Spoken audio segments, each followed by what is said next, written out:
I have unpacked our rice cooker. Rice is very important, so this house has to have a rice cooker. We got this in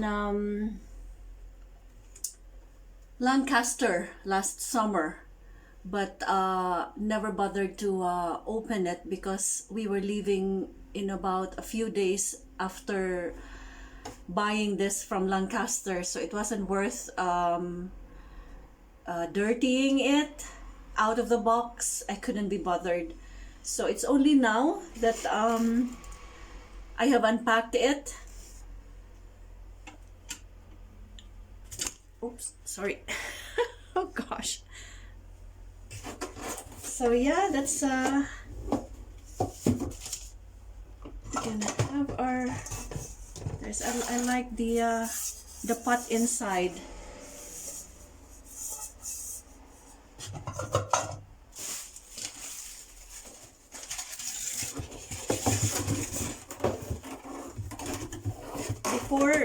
Before getting this rice cooker, we made do with cooking rice in a pot. I mean, traditional stovetop hob, they call it in the UK, which I'm used to because in growing up in Surigao, in Carrascal, we never had rice cooker, so I learned as a young girl how to cook rice in a pot. So nowadays, of course, everyone I think has rice cooker. In Japan, it was very popular. So yeah, so there's our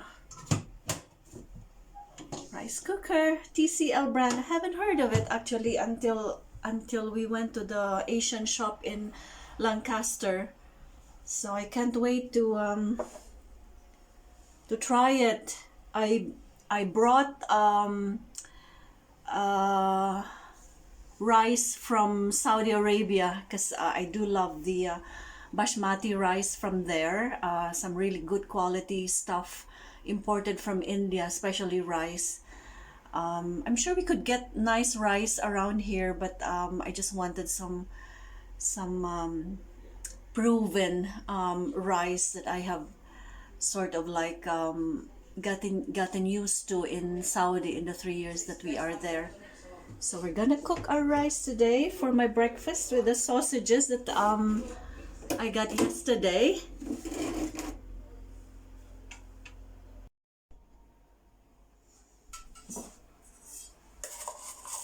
There's our basmati rice.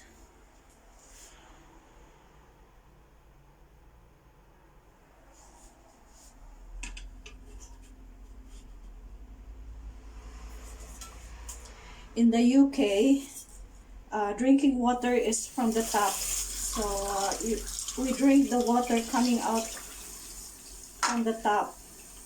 It's potable water.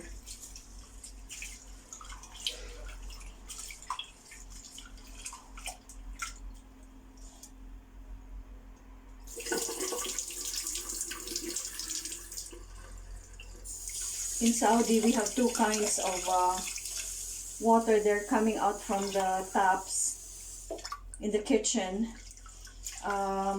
One is sweet water and the other one is just regular water. And as you know, in Saudi Arabia, the water there, especially in our area, it's desalinated. The sweet water is quite good. Actually, that's what I use for cooking in Saudi Arabia.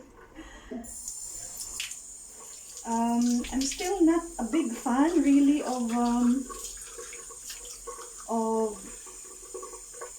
bottled water. Even in Cebu, we drink straight from the tap as well because our water in the village is deep well, and I'm not used to drinking water from the bottle, especially for like cooking. Even for drinking, I don't like the taste. There's some like whatever they do with the processed water in the bottle, the commercial ones, they remove the taste of the water. So I'm not really so much up until today, even my daughter, not so much into bottled water. Really, I don't like the taste of it. Sometimes it's bitter or it doesn't taste nice. But of course, in Saudi, I cannot drink even the sweet water. I cannot drink it. For cooking, it's fine, but for uh, for drinking, we buy.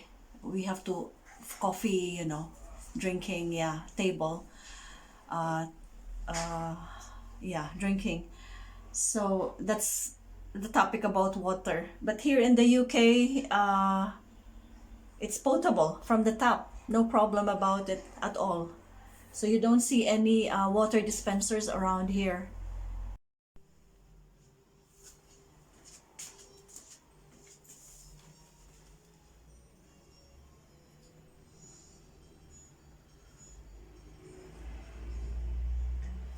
Weather forecast today is 90% showers. It's about 9 o'clock and the rain has stopped. For the time being, but when I woke up this morning, 5 o'clock, I could hear it dripping, like really falling hard. And then the rest of the day, and it's cold, 4 degrees. I have a package. So we're gonna open this. This is from the husband, so thoughtful of him. I arrived yesterday, and it was here when I opened the door. So this is where the mail. That's where the mail comes in. Yeah, you just push it. It's hard to push it. So anyway, yeah, that's how it works from the outside. And so when we arrive, there will be lots of stuff there on the floor, all the mail waiting. So yeah, we have this. Let's take a look. Okay, not so close up. Probably let's see what's inside.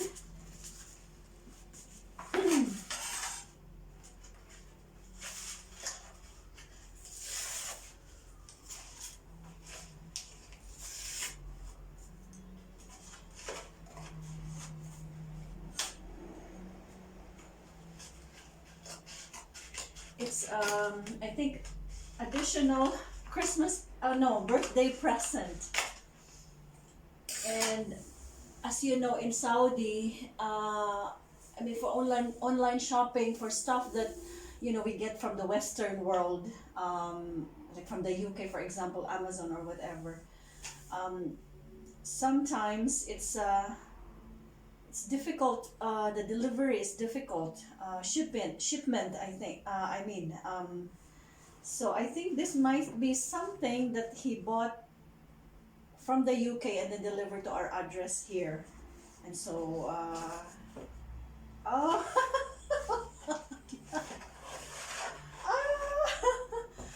oh my goodness, it's,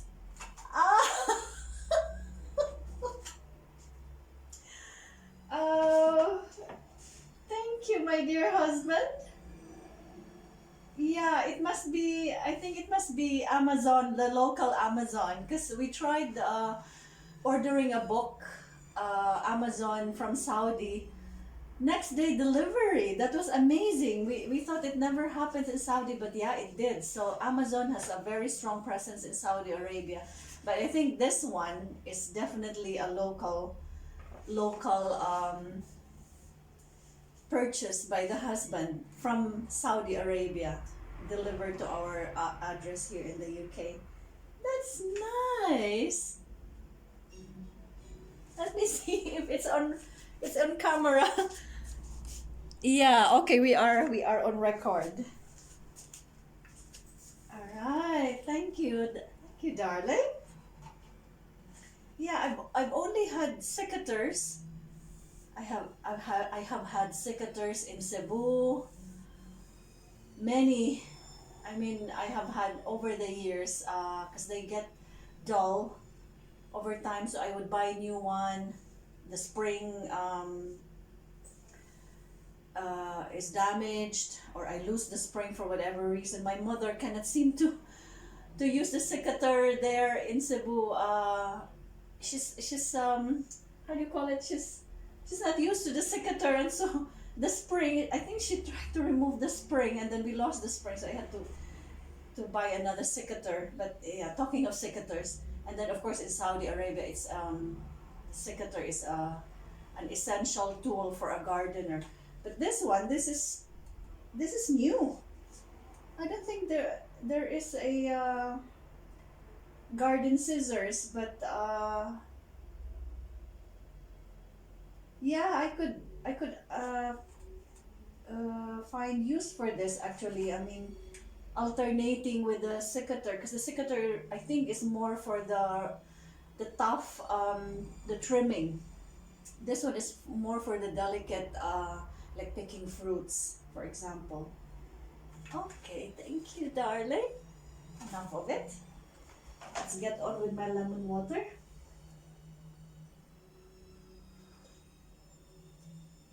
And talking of unpacking, actually, let me show you, because I haven't unpacked this. I was waiting for the moment, because this is a big moment. Walis tingting. My goodness. My friends in Surigao or Cebu or wherever in the Philippines would laugh at this, to say, oh, how lucky the broom is to have made it to Saudi, and then now in the UK to begin its life in Kendal. That's my Walis tingting. Yeah, that's why when I brought this from Carrascal, I think it was bought in Carrascal, yeah, and then to Cebu and then to Saudi, it was in a big suitcase. So the tip of it could be bent so that it fits actually in a big suitcase. But coming here, we were short of the big suitcases, so I had to find a way to fit everything, the carpets, the cushions, which I've already taken upstairs first to go, because I didn't want them get dusty here downstairs while I was vacuuming. So yeah, take a look. That's your good old fashioned Walis tingting, all the way from Carrascal. I think bought for 10 pesos? 10 pesos. Or 20, maybe 20. But yeah, I brought two, I think. First time I brought one, and then second time I said, I told Philip I'll bring two. So one is already heavily in use in the front patio back in Saudi.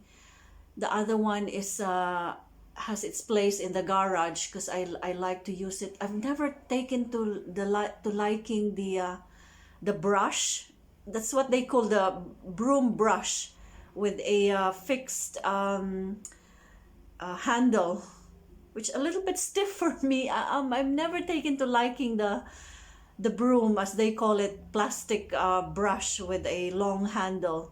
So I have a Walis tingting in the garage in Saudi Arabia, and I still have this one as extra. So this has never been used, and I told Philip I'm gonna take it with me to Kendal, because last summer when we came here, outside, I'll show you what's outside. We have our path here, cobbled pathway, and it keeps itself quite neat by itself. I mean, you don't actually see people. I mean, you don't see trash or whatever, and you don't see people cleaning it. So it just, I think it cleans itself. I don't know. I mean, in the UK, it's just generally clean. I mean, outdoors. But if there are instances wherein I would like to clean this part, I would prefer a Walis tingting, or even in the kitchen. Although, well, we have our vacuum cleaner, and I'm so happy with it. It's a Shark brand that the husband bought for me last summer, and it's a wonderful thing. Better than any vacuum cleaner that I have ever known. And the other night I was vacuuming like mad late into the night. So it's I've just washed the filter and it's ready to be assembled. So I have all my tools for cleaning. I have this wonderful Shark vacuum cleaner, which can be you can remove the wand. They call this handle wand, and you can just carry this thing if you are maneuvering the stairs. As you know, we have narrow stairs, carpeted narrow stairs, so that's perfect. So a lot of thought went into the consideration for buying that, and I'm so thankful to the husband for getting that for me, which is perfect for my use. So back to the Walis tingting. Yes, hello Walis tingting. All right, you will have your proper place alongside the high-tech one. All right, okay. All right, so our rice has been soaking for 30 minutes, so which is advisable for best results. So we're gonna turn it on now. All right. I forgot to say earlier that learning to cook rice in the Philippines growing up, not only was there no rice cooker, we cooked in a caldero. So it's not like a stainless pot, it's caldero that gets really dirty with the soot, uling we call it, because we cook with firewood. There was no stove, or if there was stove, it was just too expensive to buy the gas. So for many years growing up in Carrascal, it's all firewood. So not only do you learn to cook, you have to learn to build the fire. It's a lot of work just getting the meal ready. But yeah, I love getting the fire going. So I just reminiscing really the childhood thing. I mean, a lot of people who are watching this video can relate to that. No, I have had some humble beginnings really before getting used to all this high tech and really comfy and luxurious. It's not really luxurious, but I have had my humble background in growing up in Surigao, and just really just reflecting on that it's not even stove, it's firewood. We have to cook with the firewood, and you have to watch the pot cooking the rice, otherwise it gets burned, because you need to transfer it to the part of the stove with the less heat, when water. So anyway, it's a whole technique, and those who are in my age would understand what I'm talking about, so I don't have to go to the detail of it. But yeah, I'm so familiar with it. So while the rice is cooking, I'm gonna show you this one. It's called a pig salt.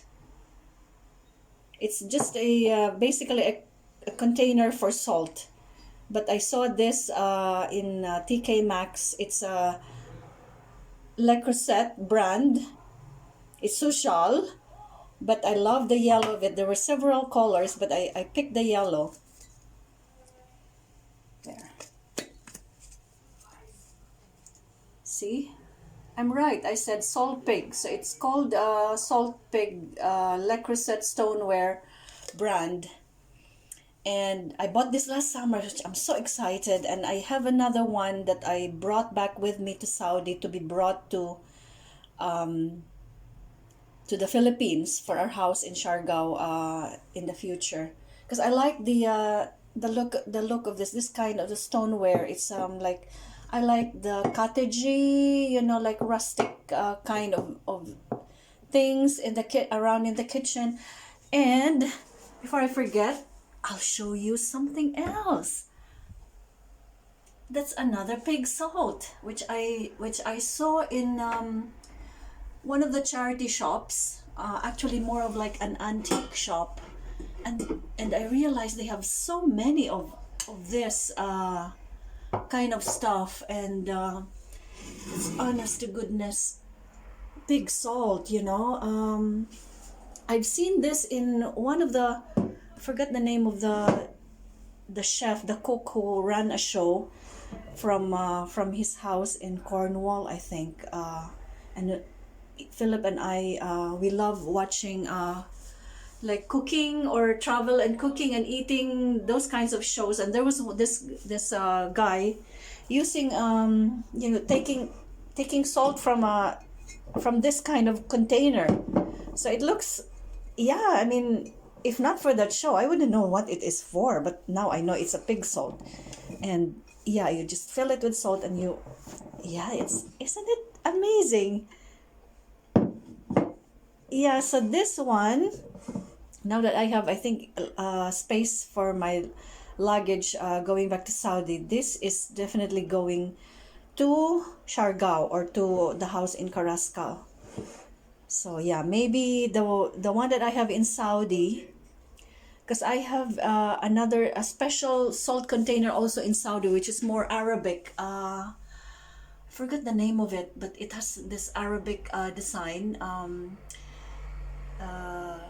It's used in like North Africa, you know, the kind of design. I forgot the name of it, but that's what I use in Saudi. So this one could go to Surigao because I think I will have more of salting kind of activities going on in Surigao in the future. So this heavy duty one will definitely go to my farmhouse sometime in the future in Surigao, and then this one will remain here, and the one that I have in Saudi to be brought to the Philippines will go to our house in Surigao, also the main house there that we are gonna build sometime, and also in Carrascal. So I probably should, if I find another one, I'll probably should get more, because I'm just so crazy about this stuff, you know. My new discovery, pig salt pig, not pig salt, and all the things that I put in my suitcase, ladies and gentlemen. So this is a Turkish coffee pot, which I got from Sako in Saudi Arabia. It's a houseware shop that we go to in Dhahran very often, and I bought this specifically to bring to Saudi for using here. And I don't know, maybe sometime I'll be if I just feel like you know, preparing coffee the traditional way. This is perfect because this is brass or copper, I don't know, I think copper. And so see, this one still has its tag because I told Philip I want the proper rock salt, or I mean sea salt, not rock salt, sea salt to go into this, you know, the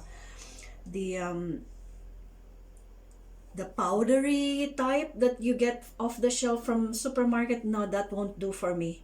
I have been in Saudi Arabia and insist on using the sea salt, the proper sea salt, which I was so happy we got a big bag from Muscat. And then when we were running short of salt, I said, "Oh my goodness, what am I gonna do?" So I scoured like Rahima market, the traditional markets, but I just couldn't find the type that I found in Muscat. And well, shortly after that, we went on a trip to the west of Saudi Arabia, all the way to Farasan Island.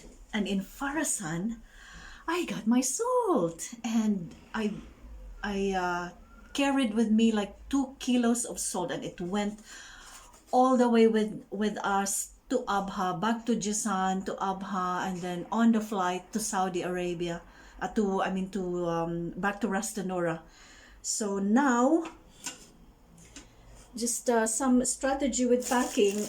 I put the salt in here, inside. So I actually prepared this already last night. So this is clean. So we're ready to put. I am so ready to put our salt in there. I just put the tag, put it back to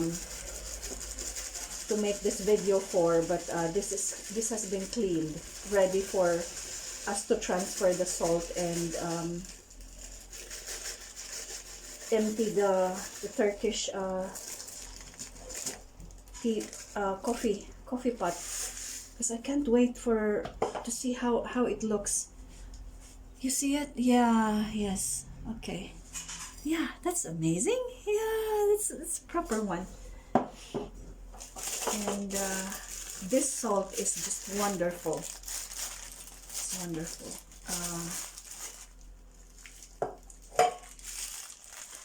We're running low of this as well. I think this is the last of the Farasan salt. Since then, we actually was able to find similar looking one. I haven't opened the packaging on that, but I'd like to think that inside it would be the same salt. But yeah, this is precious. The Farasan salt. It does wonders to your cooking, and it's amazingly, you won't believe, it's sweet. I don't know, salty sweet, whatever. That's amazing stuff, guys. So Walis tingting, sea salt from Farasan to our home in Rastanora, and now it's in our house in Kendal, and of course in Surigao. There will be salt there. I'm sure I could find the traditional, sea salt there.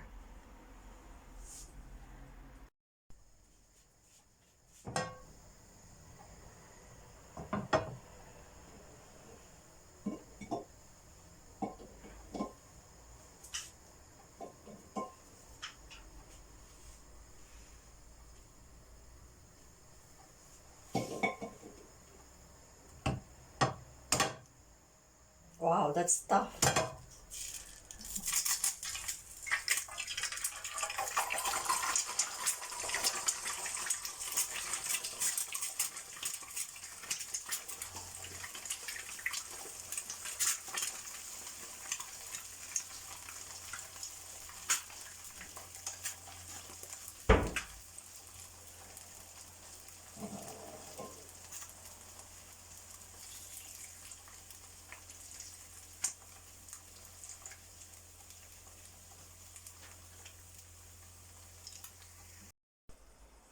Another wonderful thing I discovered, which I have just also kind of like enjoyed to the fullest now, is the these tomatoes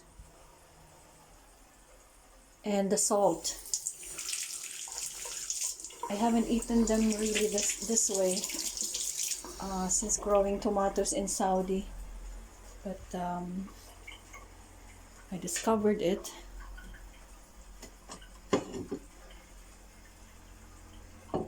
Here.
That's yummy. No vinegar, just plain tomatoes with this salt. Perfect combination.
Our basin works actually.